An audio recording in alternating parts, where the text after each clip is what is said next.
Hello, welcome back to Premier Global NASM. My name is Michael Dempster, and I am going to be your guide in this very, hopefully short video about how to set meaningful goals for your clients. This session is aimed at both level 2 and level 3 learners. So I have differentiated the outcomes slightly in it. So by the end of this session, depending on how long it is, everybody who watches this will be able to understand the 3 different types of goals that we see within the fitness world and that we work with in the fitness world. All of you will be able to use SMART principles to set effective goals for your clients and, for yourselves as well, if it's not something that you have used before. Most of you will be able to go on and apply what I call emotional hooks to make the goals for your clients more personal and more powerful. And I'm going to explain what I mean by that once we get to it in a process that I call SMART Plus. And some of you will then be able to go on to use the sort of next level of goal setting, which is SMART-er principles to structure effective reviews and keep your clients on track for the long term. But before we do that, let's have a quick think about what goals actually are. Now, a goal can be anything that somebody wishes to achieve. Whether a goal is smart or not is less important at the outset than what it is that they want to do. When we apply the SMART principles to goals, we then look at whether goals are specifically achievable for individuals, whether they're realistic in regards to their lifestyle, style and structure. But ultimately, any person anywhere can have anything as a goal because it's just something that they want to achieve. Whether or not they achieve it is a different story. Looking at them in a little bit more detail and a little bit more depth, a goal is a very good way of structuring your approach. So if we think about it in terms of the fitness world and the personal training world, it's a way of structuring your approach as a trainer, as a coach, to ensure that your client makes progress in the right way. Okay? So what I've said here is efficiently and effectively. So making sure that you're not wasting their time and doing things that are not appropriate for their achievement of what they want to achieve. So why do we bother? Why do we bother actually setting goals? Well, the first reason is to provide motivation, whether that is motivation for yourself towards a goal that you want to achieve. So if you think, you guys are doing a personal training course, so I would assume that you have a goal of becoming a personal trainer and you're working towards that goal. For your clients, it may be something to do with performance. It may be something to do with lifestyle. It may be something to do with aesthetics. But it provides motivation for us to get there. It also guides our approach. So if we know where we want to get to, it makes it easier for us to put a structure and a plan in place to get to that point. And finally, this is maybe more for the level 3 than the level 2 people. It allows us to communicate with our clients on a slightly deeper level regarding their progress. So rather than just looking at numbers and looking at results and looking at tests and saying, well, here's what the result of your test is, if we can delve deep enough into our clients' reasoning behind their choices, we can then put a lot more of a personal spin onto what it is that we're communicating with our clients about. But we will talk about that as we move into the section around how we set relevant goals. So let's have a think now about the goals that we set. Now, I said that there were 3 kind of types of goals that we deal with within the world of fitness and within the world of training. These are process, performance and outcome-based goals. Now, I have used myself, and I apologize for this in advance, I've used myself as the guinea pig for this short session in terms of structuring goals. The reason why I've done that is because I think in the world of fitness education, there's a very lazy kind of default to talk about weight loss whenever we talk about goals. And the reason for that is it's quite an easy thing to quantify, and it's quite an easy thing to specify. And I don't want to go down that route. I want to do something a little bit different. So I've actually spoken, these are actual real goals that I have personally for this year. Okay. So these are the three elements. The process goal is a day-to-day, week-to-week action or activity.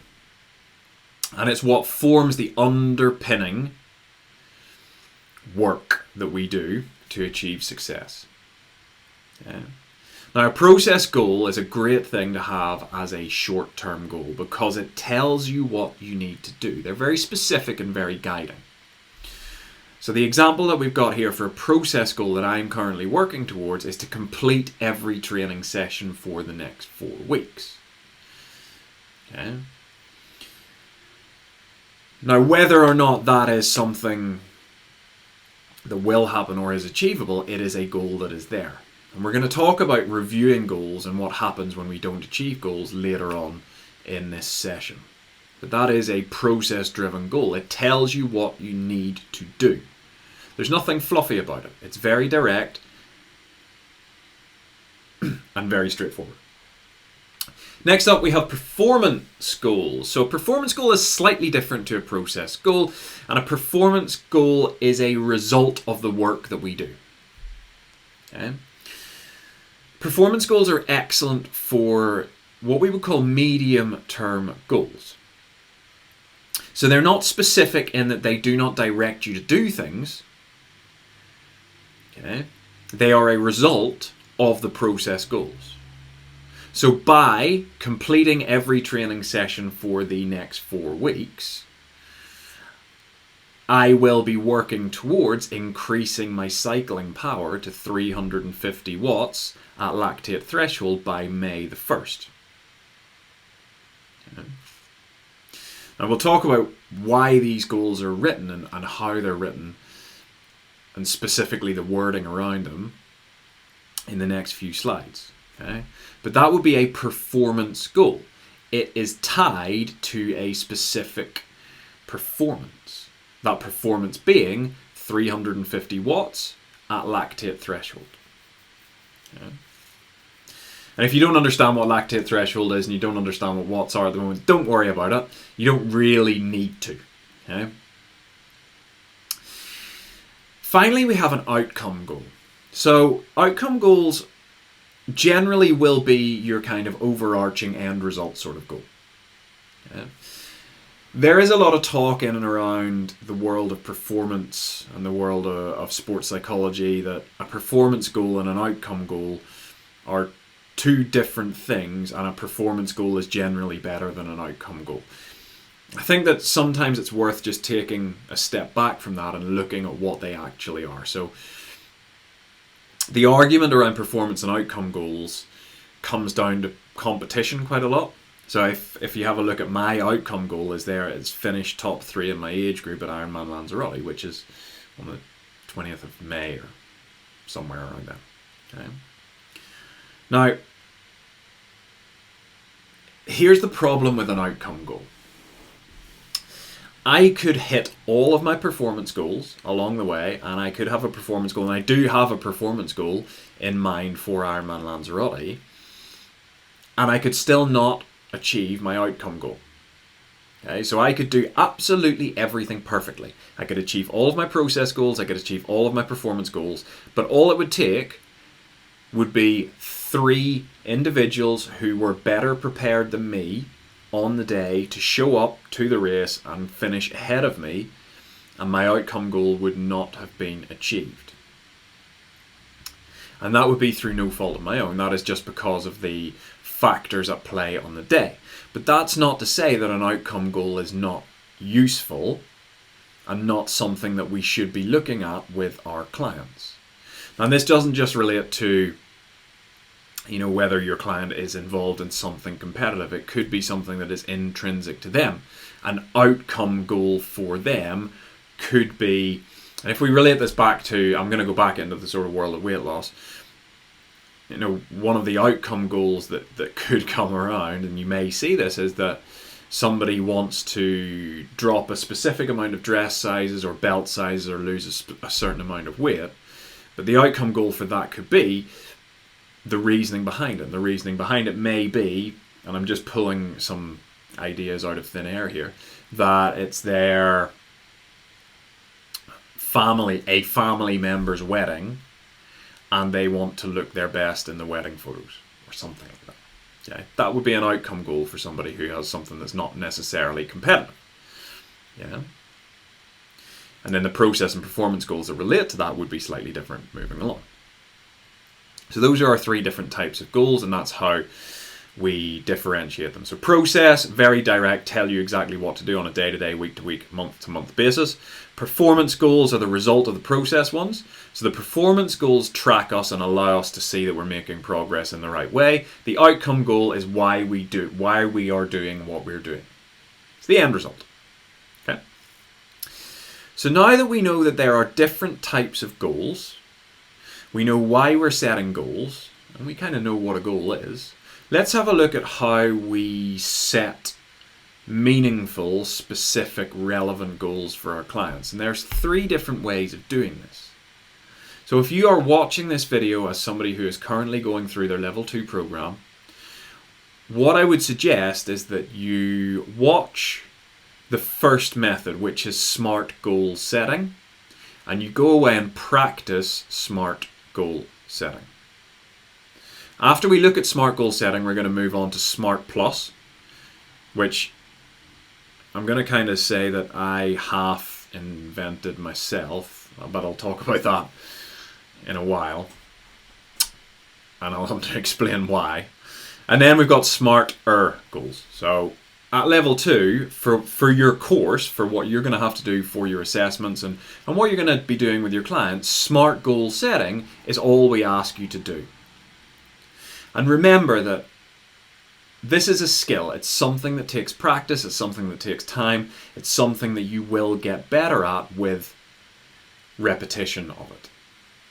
Okay? So you might not currently feel comfortable going further than a SMART goal. You might not feel comfortable going to a SMART Plus goal. And if you don't feel comfortable with that, that's absolutely fine. You also might not feel comfortable going for a SMART-er goal, just because you don't have the experience to do so yet. But it will come with time.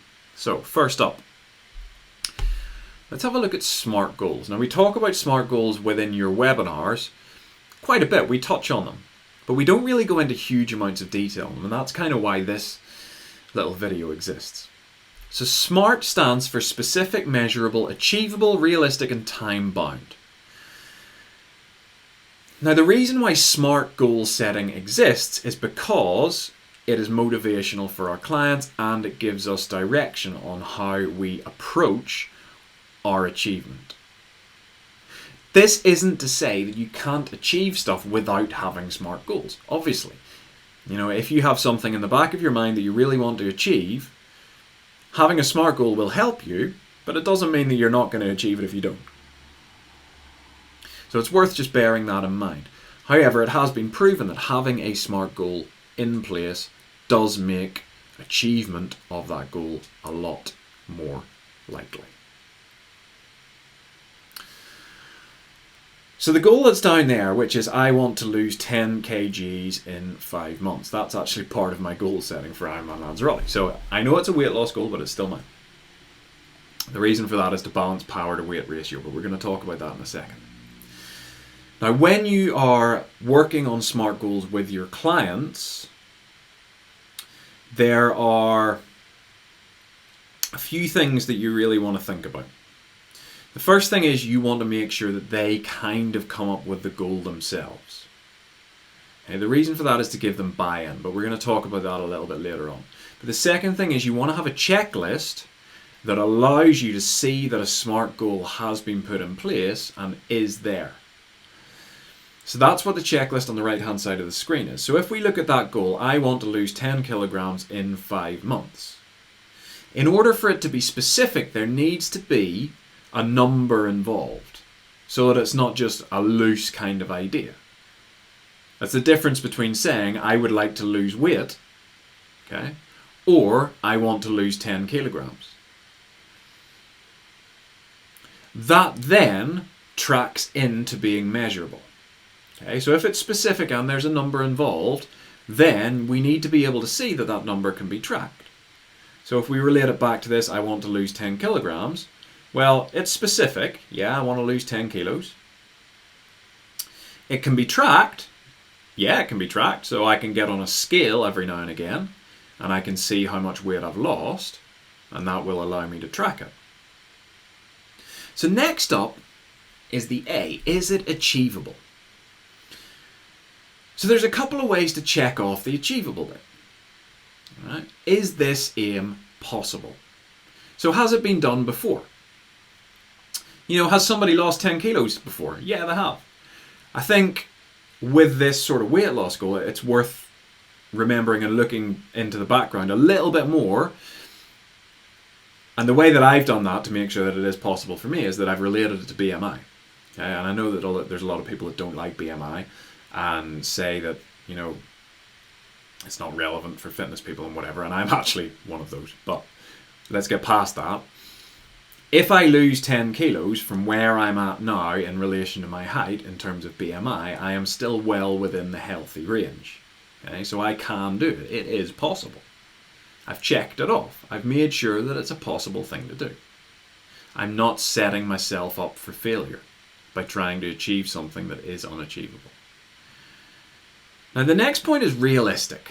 Now, you may think, is achievable and realistic the same thing? Well, kind of. When I'm teaching webinars, I always give this example to kind of differentiate achievable and realistic, right? If you had a client that came to you and said that they want to walk on the moon, you know, granted that's unlikely, is it achievable? Does it pass the test for being achievable? Well, yeah. You know, unless you are one of these people that believe that NASA faked the moon landings, someone's done it before, so it can be done. It is achievable to walk on the moon. Is it realistic for most people? Probably not. Yeah? Unless you're an astronaut or a billionaire, because that seems to be the new billionaire thing to do. It's probably not. It doesn't align with where that client is in their life. So although it may be achievable, it might not be realistic. If we bring that down to a sort of a more real life example, you know, if I said I want to lose 10 kilos in 5 months, but I was already at the bottom end of BMI, and I had a job where I wasn't able to train for the required amount of time across each week, or I had a diet that didn't allow me the freedom to create enough of a calorific deficit to achieve that, then it wouldn't necessarily be realistic.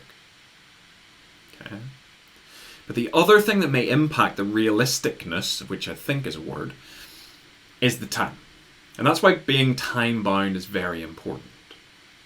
So, is there a date or a time stated? So on this goal, yes, there is. I want to lose 10 kilograms in 5 months. 10 kilos in 5 months. Now, if you work out that, you know, most people are healthy enough whenever they're losing about 2 pounds a week, and we know that a kilo is about 2 pounds, 2.2 pounds, but we'll say 2 pounds just for the sake of rounding it up. 10 kilos in 5 months, say that's 20 kilos. 5 months is, what, 4 5s, that's 20 weeks, roughly, there and thereabouts. It's about £1 a week. So, yeah, if we relate that back into realistic and achievable, 5 months is a date and a time, 100%, that's achievable. Is it a challenge? Which is the next kind of thing that you want to think about with goals, because they should always have an element of challenge to them. I don't know, losing £1 a week isn't a huge challenge, but personally, when I look at that, and amongst everything else that I'm doing, it's probably about right. And that's a smart goal. So thinking about, is there a number involved that can be tracked? Tick off the S and the M, 100%. First of all, make sure there's a number in there. Then look at whether it's possible. Does it align with a client's ability to achieve what is achievable, so realistic? And is it set to a time frame? Now, when you're writing these goals, although you've got those checks and numbers and balances, what you want to try and do is set the goal in a statement, because the statement's then a bit more relatable for your client. So that is SMART. So now let's think about SMART Plus. And I know a couple of slides ago I said I kind of thought, I thought this up myself. I didn't really. It's come about through discussions with other people. Now, I may get in trouble with certain other tutors and with Active IQ for this, and certainly with the guy who invented the SMART goal setting process, but I've always looked at SMART goals and thought that there's just too much crossover in SMART goals, and that they're very disconnected from emotion. And I think emotion has a very big part to play in helping people to achieve things. So what I've done in SMART Plus goals is I've switched a couple of bits out. So specific is still there, but what we've done is we've taken really? We've taken the M and we've changed it from measurable, because if it's specific, it's automatically measurable. And we've changed it to meaningful. Achievable is still achievable, but we've then turned it into relevant rather than realistic. And then finally, we've still got it set to time. So a SMART Plus goal would take that initial, I want to lose 10 kilos in 5 months, but it would add on something that is personal and specific to the person who you are working with. So for me, it would be, I want to lose 10 kilos in 5 months so that I can climb faster in my main race of the year, which is Ironman Lanzarote. Okay. You can see there's a slight extra bit. But why do we do that? And the reason why we do that is so that we can get a hook into the background of the person who wants to achieve the goal. So let me kind of give you an example of why that's important. If you're working with a client or you're working with a person, what you'll generally find is that for the first few weeks, their goals are motivating to them. Right? And it doesn't matter what the goal that you've set is. You could set them just an initial SMART goal that's very disjointed from their real life. Or you could set them something that's, SMART Plus. And they'll work away for the first few weeks. But then what happens is their motivation starts to drop.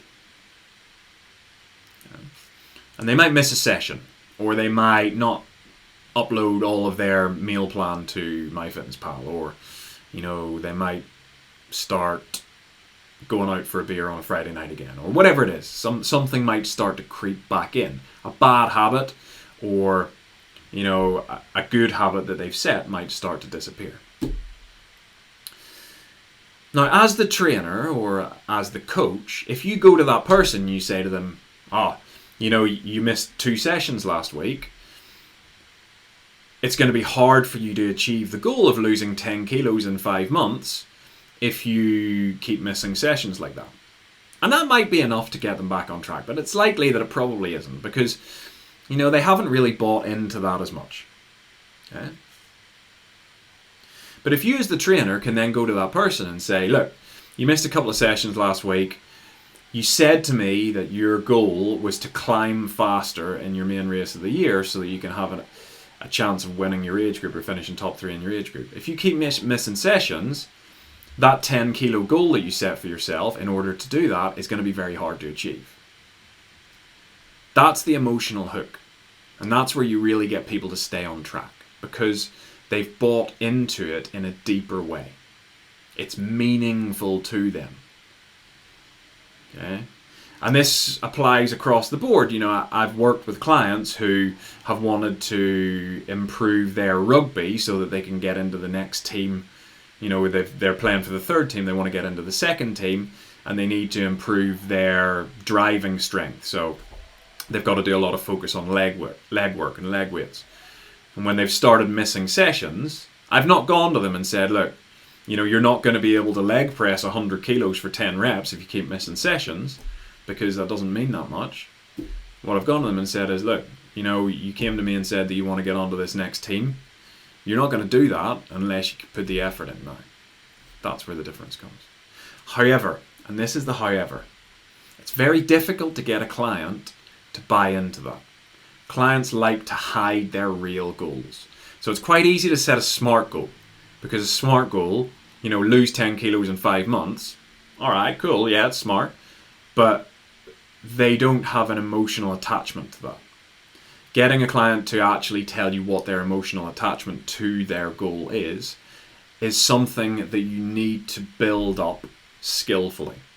And that comes down to your interviewing technique. So using open questions and carrying on with open questions to challenge your clients during the interview process to find out the actual real reason why they are sitting in front of you.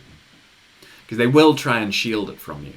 Just whether it's through embarrassment or through their own personal protection or, because they don't feel comfortable in the fitness world. Whatever it is, they will always try and shield the actual underlying goal, which is the meaningful and relevant part, from you. Now, relevant has another section to it in that all of the goals should be linked together. Okay? What we see quite a lot at level 2 is that you'll get a long-term, a medium-term, and a short-term goal, and none of them kind of correlate to each other. You've got a long-term goal that might be, they want to run a 5K in under 18 minutes or something, which is pretty rapid for a 5K. And then they might have a short-term goal of eating less chocolate. They're not linked, really. Well, it might be. If eating less chocolate might make you faster at 5K, then perhaps they're linked. But then, there's not a direct link between the two of those. So making your goals relevant is very important. Okay, so that is SMART Plus. I will sit and await being chastised by whoever it is that is going to do that for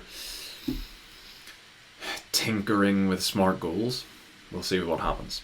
So next up we've got SMARTer. So this is, if we take our SMART goals and we want to take our SMART goals to the next level, this is where we really start to think about mapping them out and reviewing them. Okay, so once you have a SMART goal in place, it's looking at when you are going to track that, how you're going to track it, and then how you're going to reward it. Because remember, when someone achieves something, it's worth celebrating. So we want to reward it. So this is where your skills as a trainer will come in at planning out the specific terms and time frames of your goals. And that's what we're going to look at in the next few steps of setting these goals.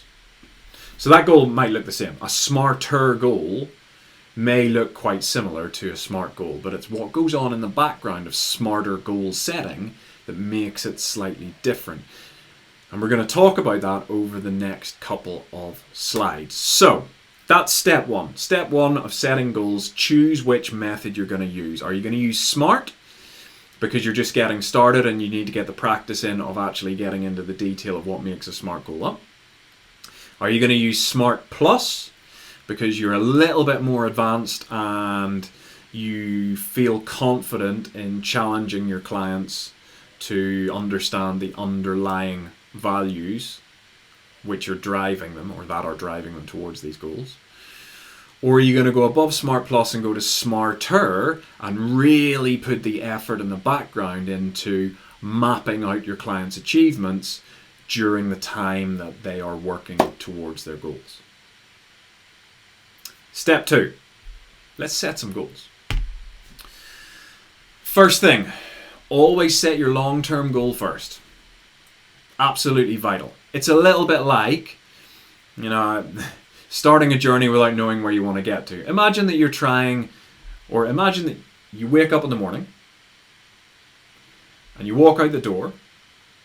So you leave your house, you get in your car and you start driving. You have no idea where you're going.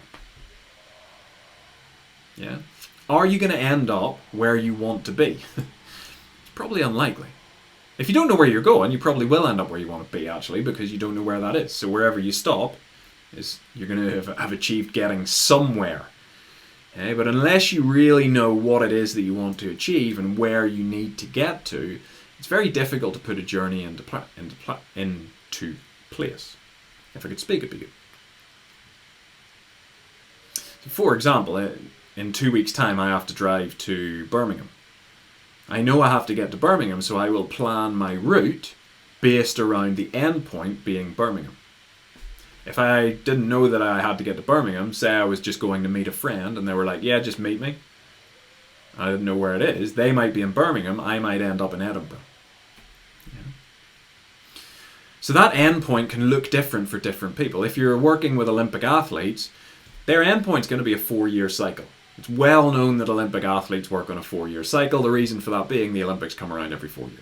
Right? So their goal is going to be the Olympics every 4 years.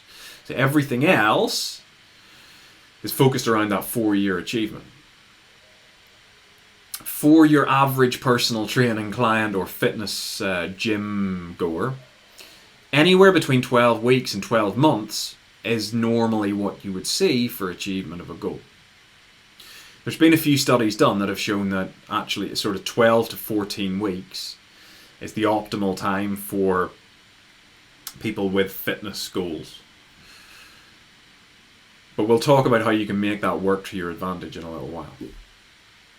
So remember, when you're putting these in, you need the emotional hooks if you're going to use them. Especially if you've got somebody who's like got a goal that's 12 months away. Yeah, you find that quite a lot with people, who are getting ready for weddings and that kind of stuff. They'll look like a year in advance. So they'll say, I want to get to this point in a year. And that can seem like so far away that you need to keep the person invested. So that's where we will look in step 3 at how we do that. And as I said previously, you always want your client to come up with their own goals. It's so tempting as a trainer to fill the silences and to say, okay, well, in order to get to there, you want to do this. But as soon as you tell someone what the goal should be, it's no longer their goal. They're not really invested in it anymore because it's your goal for them. It needs to be their goal for them. So the skills that you have to work on around that is steering the person towards the goal that you know they need to achieve, but having them come up with it themselves. And again, that's something that comes with practice and steering that conversation effectively. Okay, but you want them to have personal ownership over it. Step number 3, setting effective review points. Okay, so this is, if we looked at step number 2, being setting the long-term or the outcome-based goal, step number 3 is looking at those the performance-based goals, which we sometimes know as medium-term goals. Now, these will vary depending on what it is you're trying to achieve. Through my experience, what I've found is that somebody who has a weight loss or a fat loss or a muscle building goal, so the kind of, I don't want to say general gym goals, but the type of goal that you'll come across if you're a personal trainer in one of the big box gyms usually is something around improving body composition, losing weight, putting on muscle, or improving aesthetics in some way. And what I've generally found is that the best way to review those is every 2 weeks. Yeah. Every week is sometimes a little bit short because you might not see huge amounts of progress, and that can become disheartening. Every 4 weeks is a little bit too long. Because remember, if something isn't working, you need to take action on it. We'll talk about that in a couple of slides' time. But every 2 weeks for a weight loss, fat loss, aesthetics, muscle gain, whatever goal, generally is about the sweet spot for that. So what you would be doing is setting in your review points every couple of weeks and saying, right, in 2 weeks' time, we want to be at this stage. So you're going to set a SMART goal at that point.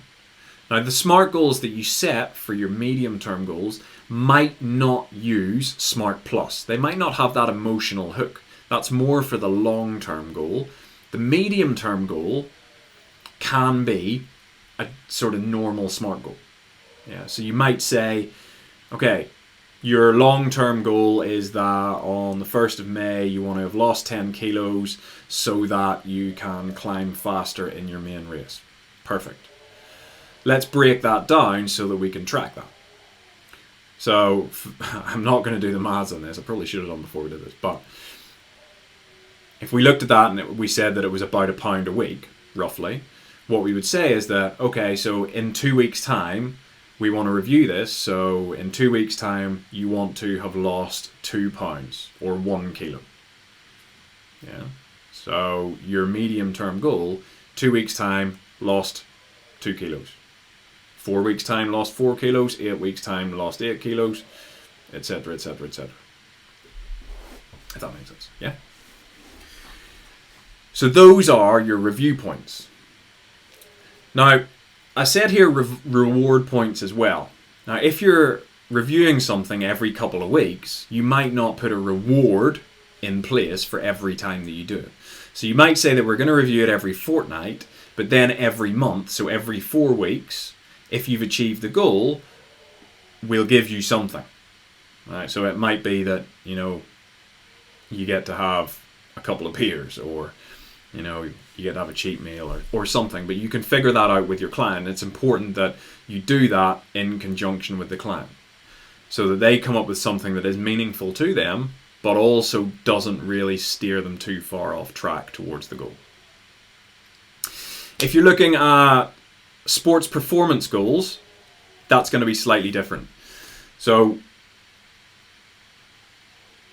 what I'm going to show you is how I kind of structure this out. So I base my training on 4-week blocks. So I do 3 weeks of build training, then I have 1 week which is called a deload week, which is where I really pare back all of the activity that I do.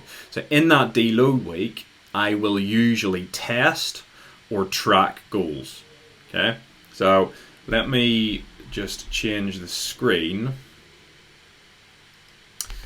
so that I can show you training peaks. So this is what I structure all of my training in. So this is previous training. You can see here that this is the start of January, yeah?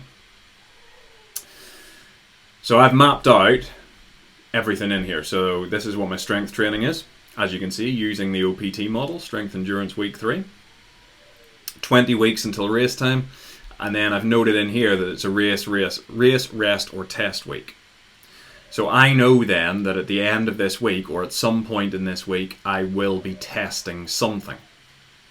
Now that didn't happen in this week because I was just coming back from Christmas and just coming back from COVID. But what I will do in this week, where is it?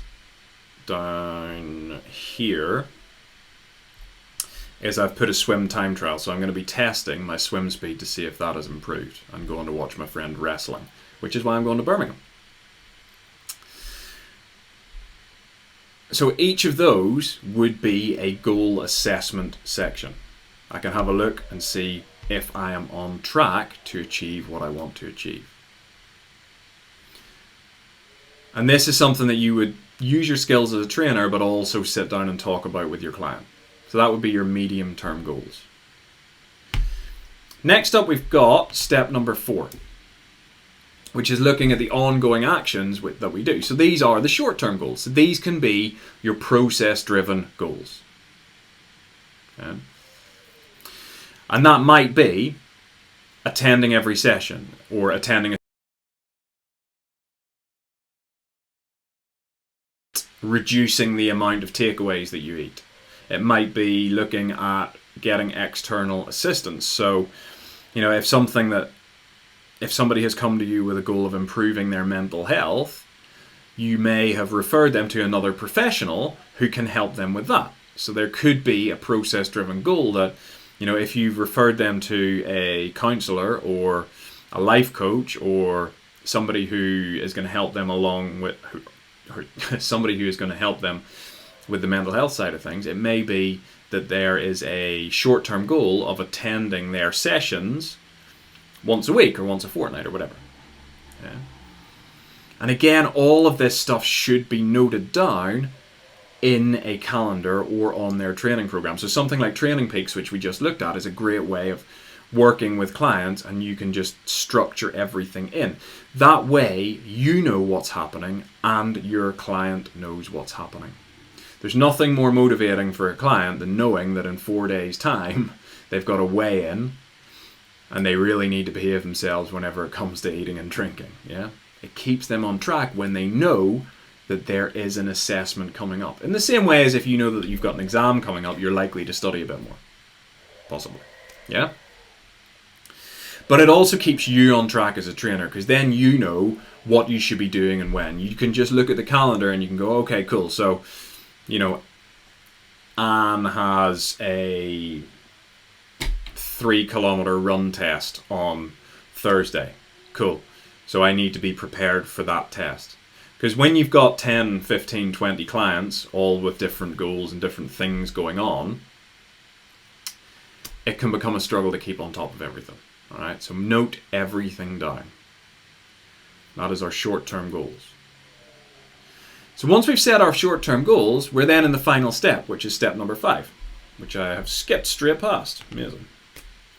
Which is review and reward or amend.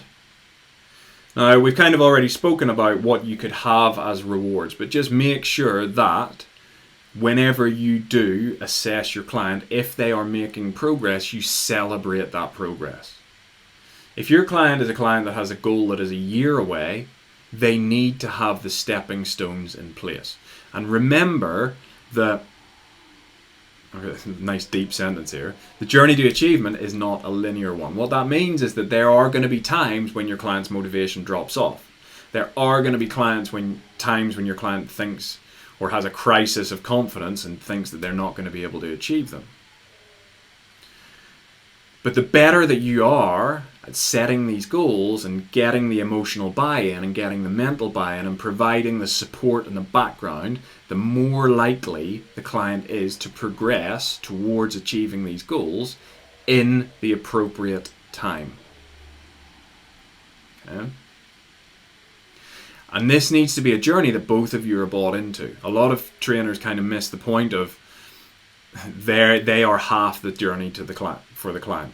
So setting the goals is fine and having the goals is fine, but as a trainer, you are part of this journey. Okay? It has to be done as a team. So if a client doesn't achieve one of their milestones, you need to go and review why and then amend. So let's just say you've got a client who's trying to lose weight, and you assess them a couple of times, so you get to 4 weeks, and they haven't made any progress. You then need to think about going back and finding out why. So there needs to be a frank discussion with your client and say, okay, well, have you done all of your training sessions? If yes, then happy days. If no, why haven't they done their sessions? You need to think about how you can overcome that barrier if there is a barrier in place there that you didn't know about before. If they've been cheating on their nutrition, you need to find out why they've been cheating on their nutrition. Is the nutrition plan that you set for them too strict? Do they need more flexibility? If they need more flexibility, can that be made up for in their training sessions? If it can't be made up for in their training sessions, then should you review whether that goal is actually realistic or relevant for that person and amend as required. Okay? Remember, the goal setting isn't a one-time activity. It's a living process that starts when you set them and finishes when you achieve them, but may take a lot of twists and turns and ups and downs along the way. All right. This session went a lot longer than I thought it would do. But we've gone back one. Hopefully now you should understand the 3 types of goals that we've got in fitness. So process, performance and outcome. You should be able to use at least the SMART principles to set an effective goal. So knowing about specificity, knowing about whether a goal can be measurable. Is it achievable? Is it realistic? And is it set to time? Once you've got that in place, then thinking about going one stage further and looking at whether the goal is meaningful and relevant for that client. And finally, looking at whether the smarter principles can be put into place to really structure things out to make sure that your client is fully aware of the journey that they are about to undertake. If you've made it this far, thank you very, very much. I hope this has been useful for you. If you do have any questions, fire them into the comment section below, and I will do my best to come back to you with an answer. Thank you very much.